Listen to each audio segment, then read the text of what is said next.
ਨਹੀਂ ਯਾਰ ਪਰਾਏ ਆਪਣੇ ਹੁੰਦੇ, ਭਾਵੇਂ ਜਿਗਰ ਦਾ ਖੂਨ ਪਿਲਾਈਏ। ਸੱਪ ਸੱਪ ਹੁੰਦੇ ਨੇ, ਉਹਨਾਂ ਟੰਗਣਾ ਹੁੰਦਾ, ਲੱਖ ਦਮ ਦਰੂਦ ਕਰਾਈਏ। ਬੇਨਸਲੇ ਕਦੇ ਨਹੀਂ ਤੋੜ ਨਿਭਾਉਂਦੇ, ਭਾਵੇਂ ਲੱਖ ਖੁਰਾਕ ਖਵਾਈਏ। ਕਦੇ ਪਿੱਤਲ ਫਰੀਦ ਨਹੀਂ ਸੋਨਾ ਬਣਦਾ,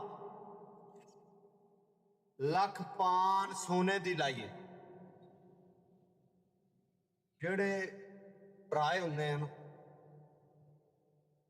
ਉਹ ਪਰਾਏ ਹੁੰਦੇ, ਜੋ ਮਰਜ਼ੀ ਕਰ ਲਓ ਉਹਨਾਂ ਨਾਲ, ਜਿੰਨਾ ਮਰਜ਼ੀ ਚੰਗਿਆਈਆਂ ਕਰ ਲਓ, ਆਪਣਾ ਜਿਗਰ ਦਾ ਖੂਨ ਪਿਲਾ ਲਓ, ਜੋ ਮਰਜ਼ੀ ਕਰ ਲਓ, ਉਹਨਾਂ ਨੇ ਪਰਾਏ ਰਹਿਣਾ।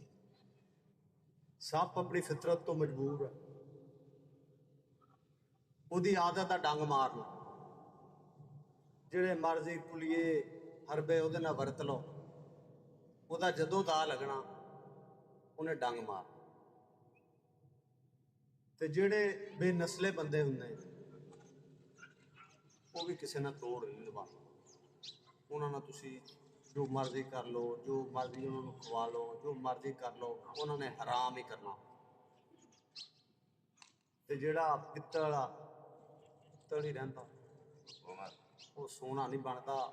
ਸੋਨੇ ਦਾ ਆਪਣਾ ਇੱਕ ਰੁਤਬਾ, ਪਿੱਤਲ ਦਾ ਪਿੱਤਲ ਆ, ਉਹਨੂੰ ਚਾਹੇ ਤੁਸੀਂ 100 ਸੋਨੇ ਦਾ ਰੰਗ ਦੇ ਲਓ, ਲੇਕਿਨ ਉਹਨੇ ਅਖੀਰ ਤੇ ਪਿੱਤਲ ਹੀ ਰਹਿਣਾ, ਸੋਨਾ ਸੋਨਾ ਹੀ ਹੁੰਦਾ। ਤੇ ਵੰਡਾਂ ਕੀਤੀਆਂ ਸਿਆਣਿਆਂ ਨੇ ਤੇ ਐਵੇਂ ਨੇ ਕੀਤੀਆਂ, ਹੱਕ ਤੇ ਸੱਚ ਦੀਆਂ ਕੀਤੀਆਂ, ਔਰ ਇਸ ਤਰ੍ਹਾਂ ਹੀ ਰਹਿਣੀਆਂ ਹੈ ਜੋ ਮਰਜ਼ੀ ਹੋ।